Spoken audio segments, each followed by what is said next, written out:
buccaneer, pirate, privateer, alcohol mascot. The real Captain Morgan was one of the most successful privateers in the golden age of piracy. He was a hero to the British people and a terror to the Spanish.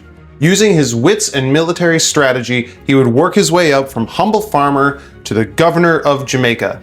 This is the allegedly real story of the pirate admiral Sir Henry Morgan.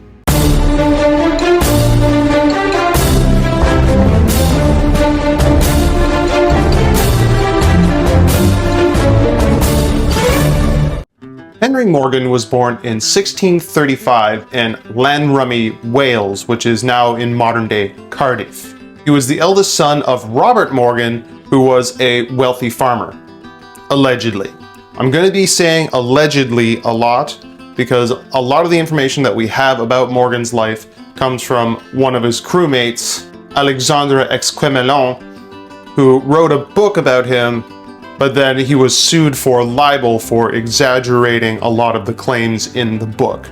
So we got to take everything that he said with a huge grain of salt.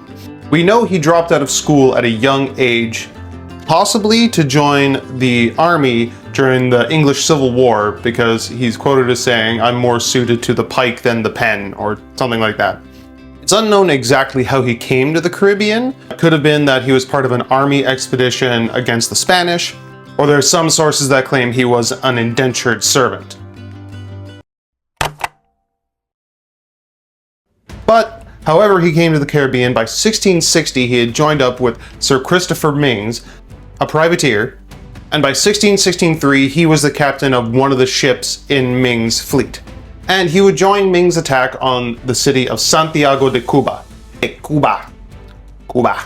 In 1664, Sir Thomas Modiford was made governor of Jamaica, and he was commanded to eradicate piracy and privateering in the area.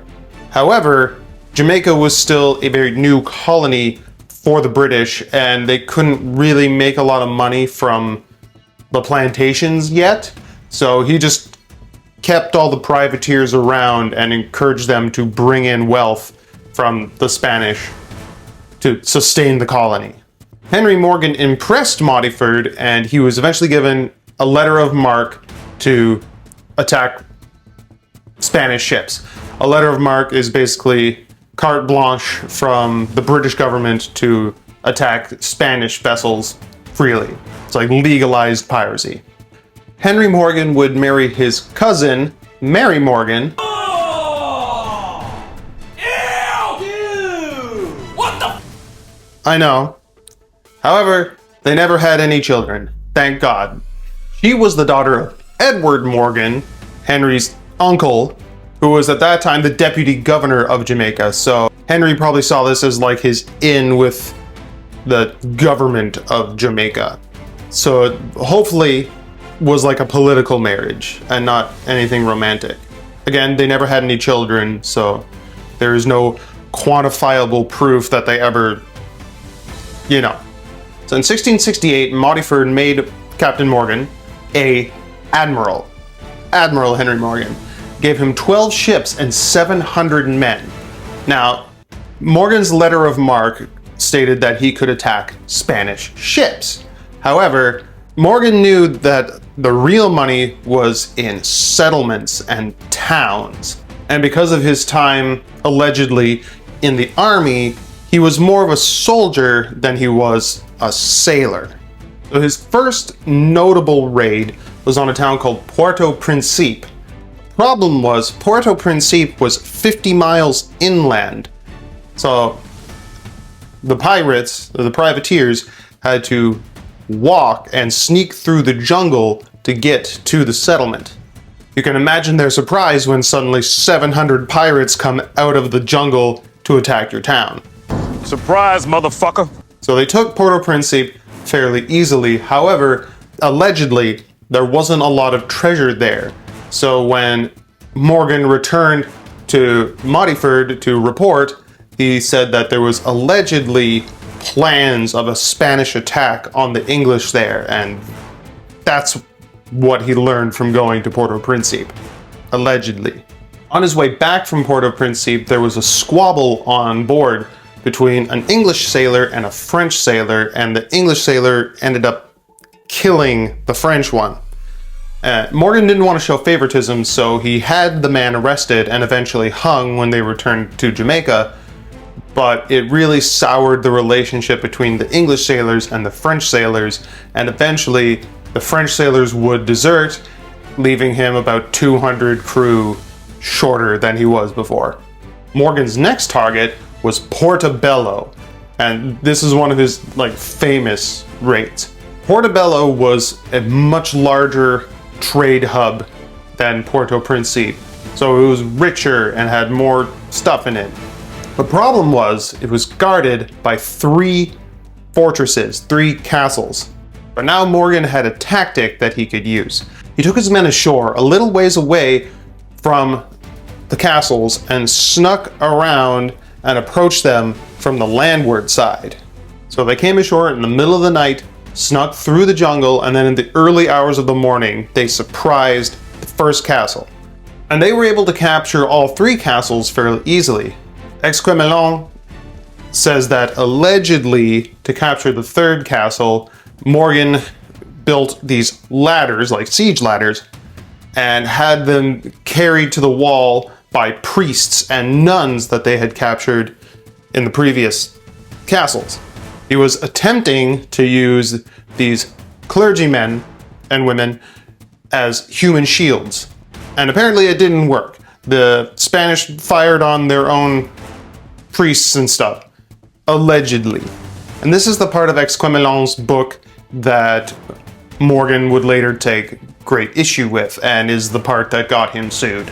However, Morgan would successfully capture Portobello, and he would ransom it back to the president of Panama, and they eventually settled on about 100,000 pesos for the return of the city. And so when Morgan returned to Jamaica, he should have faced punishment for breaching his letter of marque, but he was considered a hero to the British people, and so faced no punishment. So, in December of 1688, Morgan came up with the idea to attack the city of Cartagena, which was the biggest, richest city in the Spanish Main. It was very well defended.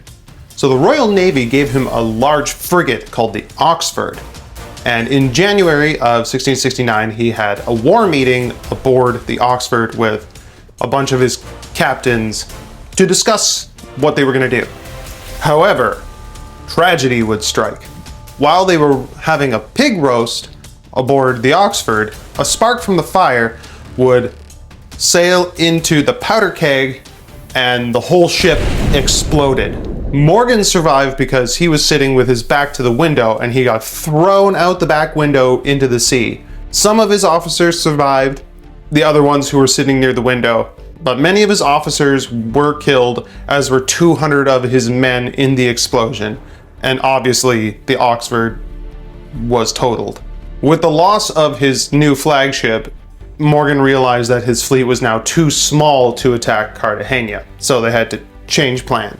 So Morgan shifted his sights to Maracaibo and Gibraltar. Not this Gibraltar, this Gibraltar. They were both situated on Lake Maracaibo and would be like the perfect 1-2 punch. However, a few years before, Maracaibo had been raided by the notorious pirate Francois d'Olonais, who I will cover in another video. And in response to that pirate attack, they built a huge new fortress. But when Morgan arrived, they found it woefully unmanned. They left only 9 men at the fortress to defend Maracaibo. So obviously, when Morgan and his privateers attacked, the 9 men fled, but not before leaving a little trap for the privateers. They set up a bunch of powder kegs with a long wick. However, Morgan discovered the wick and extinguished it himself and defused the trap. So they disabled the fort's guns and then moved on to the city of Maracaibo. When the Buccaneers arrived in the town, they found it mostly abandoned. They captured the few people who were remaining and allegedly tortured them for information about where all the treasure had been hidden. When they got all the treasure that they figured they were going to get there, they moved on to Gibraltar. When they arrived in Gibraltar, they found it a little more prepared than Maracaibo was. And the defenders at Gibraltar were able to keep the pirates in the bay with cannon fire. They were keeping them away from the city. So Morgan turned to his old reliable trick. He sailed around and brought his crew on land, and they attacked Gibraltar from the landward side. Came from behind. Again, the Spaniards were taken by surprise and they all fled. While he was in Gibraltar, Henry Morgan got word of a Spanish fleet that had arrived and was waiting for him at the entrance to Lake Maracaibo, and that the large fortress that they had conquered earlier had been manned and rearmed, and they wouldn't be able to sail past that without it wrecking the fleet. So instead of facing the larger Spanish fleet head on, Morgan came up with another clever plan. They had captured a ship in Gibraltar, and what they did, they took all these wooden dummies, dressed them up in clothes and hats, and then they put a bunch of grappling hooks in the rigging, and they set up a bunch of powder barrels to explode. And this is what's called a fire ship. They basically aimed this unmanned ship at the Spanish flagship, the Magdalene. And when it hit, the grappling hooks in the rigging got caught up onto the Spanish ship so that it couldn't sail away. And then the powder kegs would explode, and both ships went up in flames. So the Spanish abandoned the Magdalene, and while the Magdalene was burning, Morgan was able to capture another one of the Spanish ships and took it as a prize. However, they still couldn't get out of the bay without going past the newly armed fortress. So Morgan came up with a clever plan. He noticed that they had mounted guns on both the seaward side and the landward side. So what Morgan did, he pretended to take some of his rowboats ashore and trick the Spanish into thinking that he was trying to do his old trick of going around the back and attacking from the land. So the Spanish relocated all their forces and guns to the landward side, expecting an attack from the pirates from the land. And then during the night, while the Spanish were distracted looking the other way, Morgan hoisted his anchor and sailed out of the bay. And he was long gone before the Spanish even realized what was going on. However, this time when he arrived in Jamaica, he'd found that England and Spain were in the talks of a peace treaty, and what he had just done was technically illegal piracy. But he claimed ignorance, whether he knew or not that that was happening. However, he was still considered a hero. Governor Montfort stripped him of his letter of marque, but no other punishment was forthcoming. So Morgan took his chunk of the spoils and he bought himself a plantation of about 800 acres. I think this was the second plantation that he would own at this time. So in 1670, Spain broke the tentative truce and started attacking English trade vessels. So Governor Montfort commissioned Morgan once again to retaliate and gave him a fleet of 30 ships. In January of 1671, he attacked Panama City, but he was met with a well-armed resistance. They had an infantry of about 12,000 men and 400 heavy cavalry. Morgan would use the terrain to his advantage. He sent a small force of about 300 men to kind of bait the English cavalry into following them. So while the pirates retreated, the cavalry followed them into a ravine where Morgan had cannons and guns set up, and they just mowed down the Spanish cavalry. Then they would turn around and face the Spanish infantry. A ridiculously desperate attempt, the Spanish governor released a herd of cattle onto the battlefield in an attempt to confuse the pirates. However, this backfired horribly. The cows got scared of the gunfire and turned and trampled the Spanish troops. So at the end of the day, the Spanish had lost over 500 men and the pirates had lost like 15. So it was a decisive victory for Henry Morgan and his privateers. Woo! That was easy. The Spanish forces fled Panama, but not before setting fire to all the buildings to kind of destroy any spoils that the privateers might get. Exquemelin claims that Morgan was the one setting some of the fires, but that doesn't make any sense. Why would he burn down the city that he was trying to despoil? So, because of these fires, the amount of treasure and spoils that they could find was significantly reduced, and there was a little bit of tension between Morgan and the rest of this much larger crew this time because there was less gold to go around.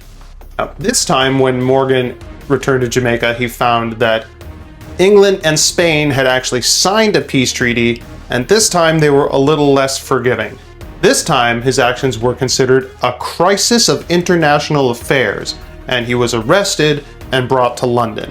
He was incarcerated for a short time. Some people claim that he died in the Tower of London, but that's been disproven. He did get out eventually. He was considered a hero to the people, and eventually he was released by King Charles and given a knighthood, and then allowed to return to Jamaica. Upon returning to Jamaica, Morgan was voted into the Assembly of Jamaica, like the Jamaican government, because the people loved him so much. However, the acting governor, some earl or something, did not like him very much. He considered him too boorish and a drunk and a ruffian. He tasked Morgan with eradicating piracy in the region, but Morgan continued to support pirates and privateers in Jamaica, even sending them off to French colonies to get new letters of marque and then just come back to chill in Jamaica. And it was at this point that he started getting really into rum. His drinking was getting out of control. He had, at this point, 3 sugar plantations, and it's thought that a lot of the rum was made from the sugar in his plantations. Boy's getting high on his own supply. In 1678, the governor that didn't like Morgan very much was recalled to England, and Henry Morgan was named acting governor for about 3 months. So he was a governor of Jamaica for a short time. However, during his time as governor, tensions between France were starting to rise, so he would fortify the defenses of Port Royal to protect against potential French invasions. Eventually, Sir Charles Howard was elected as the new governor of Jamaica, and Henry Morgan had to resign his post, which I don't think bothered him in the slightest. In 1684, Exquemelin published The Buccaneers of America, which detailed Henry Morgan's alleged less than savory exploits. Morgan was able to sue the publishers of the book for libel and won, receiving £200 and getting the book retracted. However, at this point, the damage was already done, and Henry Morgan would go down in history as one of the most bloodthirsty pirates to sail the Spanish Main. Morgan's love of rum would eventually catch up to him on August 25th, 1688, where he would pass away.